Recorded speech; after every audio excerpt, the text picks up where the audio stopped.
Australia, and this is Floral Art Review, where we use one of my previous competition designs to have our AI DesignEye give us some feedback in terms of the principles and elements of design. Sorry, I've just had lunch, so I should have cleared my throat first. And give us some feedback, as I said, and some suggestions for improvement with the designs.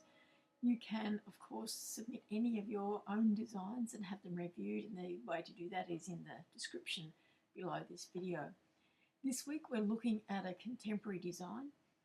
It was for a competition, I think probably 6 or 7 years ago now, based on a staging that is provided by the competition organisers. It is a metre square at the base and 1.8 metres in height, and we need to use predominantly all of that space because we know they tell us what the paint colour is for the stand itself. If we want to, we can paint part of our staging so it blends into the design as well, and that's what I have done. The base here that you see are Hebel blocks, so they're a lightweight concrete block, and I use them fairly regularly in all sorts of different configurations, and they have holes in them that will take some plastic pipe, which is also painted in the grey so that it blends in as well and almost disappears into the staging of the design. So in this design I've used a technique that I was first introduced to by Pim van den Akker, who's a Dutch floral artist, and he has some wonderful techniques that you can incorporate in all sorts of ways in your design. So it's basically a stick, I was going to say, but what I've used there here is the plastic pipe, and you put horizontal timber through it and you stretch stockings over it, and it gives you that very interesting effect you can use. I've used all sorts of different colours in the stockings to blend in with designs, but here I've just used the natural coloured ones. The timber of the crossbars is a red bamboo, and additionally within the design I've got some spikes from the xanthorrhea, or grass tree as it's known in this country, some proteas, some red proteas, some gum nuts at the base of the uprights. With the flower spikes from the xanthorrhea, I've picked ones that are a little interesting, a little not quite the right sort of standard shape, and I've also bundled together some of the foliage from the grass trees but placed it upside down so that it's a little bit more contemporary in its placement. I've got some rolled leaves in that as well, which are a little bit hard to see in the design, and one of the uprights is a piece of Gymea lily leaf that has been wrapped in other plant material, so the offcuts from the xanthorrhea flower spikes. The design itself placed, I think, got a highly commended in the end.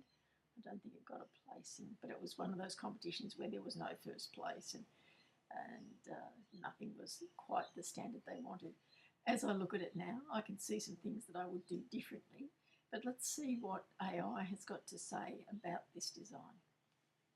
An overall comment to start with: this piece delivers a visually striking and structurally sophisticated interpretation of the theme contemporary.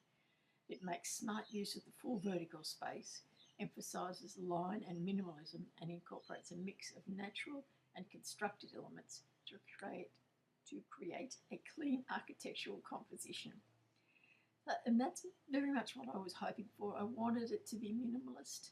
I like the idea of showcasing the techniques when we're looking at a contemporary design, because that's a lot of what contemporary is about. It's about what's happening now in the floral art world. And although that technique was probably a few years previous to when I actually did this competition, it's one that's not used a whole lot, and so I knew that it would still fall into the category for the judges of being as contemporary as they were looking for. Let's move on now to the principles and elements of design, which is how we are judged in all competitions, and see what DesignEye's got to say. Balance, first of all. Asymmetrical balance is used successfully across the width of the platform. Vertical and lateral spacing feels intentional and poised, with heavier visual weight toward the right, offset by the grouped verticals on the left. And so that's very much something that you need to look at, step back from your design and have a look at to make sure that the spacing and the use of negative space and the visual impact of your design is weighted one way or the other depending on what you're looking for.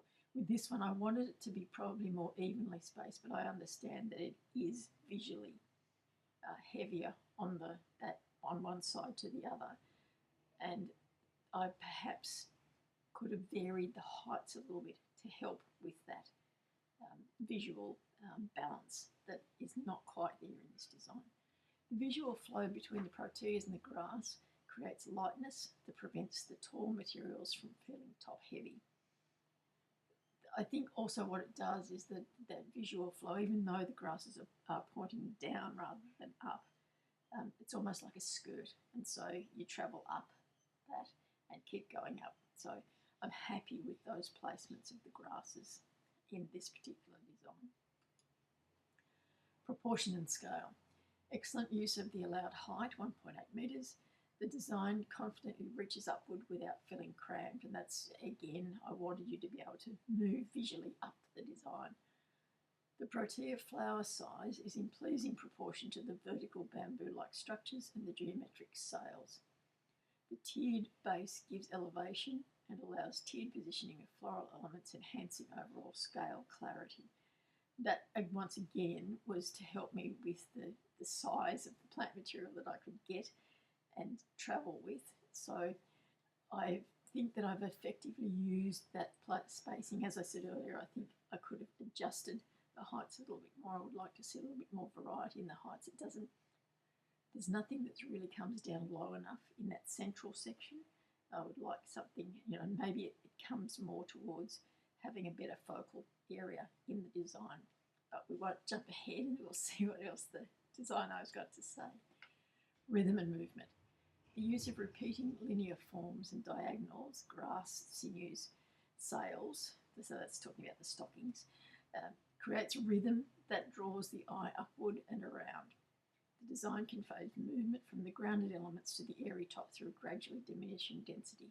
And that's a good thing, because without having anything that is obviously movement in terms of a curved plant material that would indicate movement, we've still got rhythm and we've got that flow, and so the flow is leading us towards having movement in the design. Dominance. Tall structures with textile inserts and long flowing lines dominate visually and spatially. The proteas, though limited in number, hold strong focal roles by contrast of colour and form.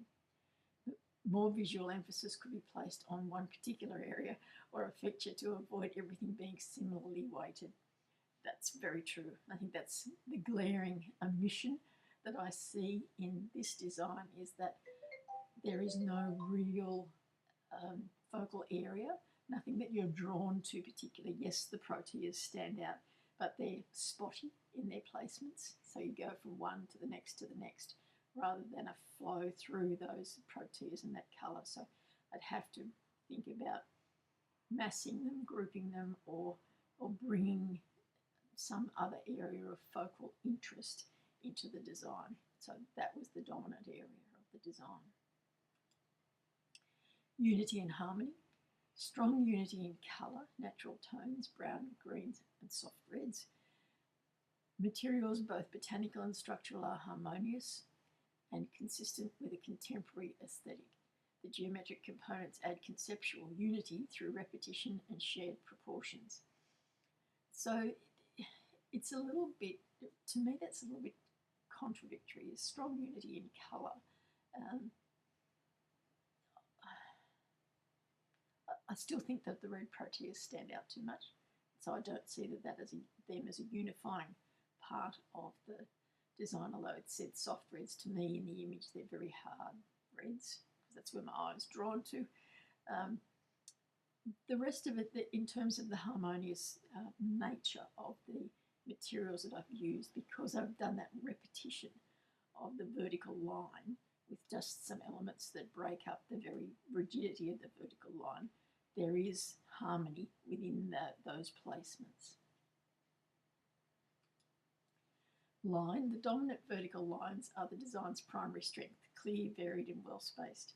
Secondary lines, the grasses and wrapped canes, offer subtle curvature and tension, softening the rigid geometry. So exactly what I said before, that I wanted the vertical lines to be dominant, but not outstanding in that was the only thing you saw. I wanted, because had I not had the break of the stocking covered bits or the flow of the grasses, it would be a very harsh design. It would be very hard vertical lines and not really the sort of thing that you see in contemporary design.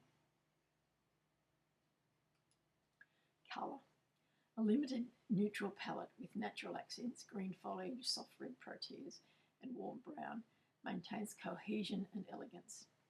Adding a very small accent of contrasting colour, such as a deep burgundy or a metallic element, could enhance interest without disrupting harmony. And I find that a very interesting comment, because I think, to my mind, either of those things, the deep burgundy would bring in the darker colour of the Xanthorrhea spikes there a bit more into the design, but I think perhaps the metallic element is the thing that would really create some contrast, and it would be contrasting texture as well as colour. So that's something that I would definitely think about later. It probably might be something as simple as having a bit of decorative wire at the base of each of those Xanthorrhea spikes, because it would shine in the light. It's not overwhelming, it's not a whole lot, it's not going to draw your eye there first, but it's going to be a point of interest. It's going to be smooth and it's going to be shiny. Texture. An excellent mix of smooth, wrapped canes in the sails, fibrous, the grass and the reeds, and spiked the protea heads of textures. So a good range of textures, and as you know, if you've seen any of my videos, I do like contrast in my textures. Texture contrast adds tactile depth without clutter. So what it's doing is giving the overall design some depth of character because of the change in those textures. And what you can't see in the photo as well as you would see in real life is that the Xanthorrhea spikes are very rough. They're made up of very small, almost seed pod type arrangements. And so you get that very great contrast between the smooth stem and this very knobbly flower spike. It does have flowers on it, but this is the dried version. Once the flowers have fallen off, when the flowers are on, they're white, green and white tiny flowers. So it just looks like a white mass, and it's always covered with insects because they're very, very sweet, the flowers. Space. Very effective use of negative space, both within the design and around the components. The air between structures allows each element to breathe and contributes to a light and sculptural effect. Very much what I was looking for, and I think I mentioned earlier that I like the idea of that space within the design as well as around the design, so that you can see everything, but it still feels like it's a whole design. So the space becomes part of the design. So I'm happy with the spacings of that. I still think that something lower down in the design, in that middle section, would help it somewhat. Form. The use of geometric inserts within the linear framework creates strong contemporary sculptural form. The overall shape reads as vertical clusters with anchored bases, and each pole becomes a component in a modular sculptural arrangement. So, as we talked about with the line element, the form itself I've kept to very linear, one except for the proteas. So everything else is linear in its form, and that adds repetition and rhythm to the design, but it would be easy to overdo that. And so perhaps, as I'm looking at it now, I wonder if big sunflowers would have worked better in the design than the proteas, because more obviously a different form in that they're circular, and the brighter colour would add a different element, and they would be very much more of a draw card in terms of a focal point, something to play around with. So some suggestions now from DesignEye. Enhance the focal point or hierarchy. While the overall composition is cohesive, One strong focal area could add drama.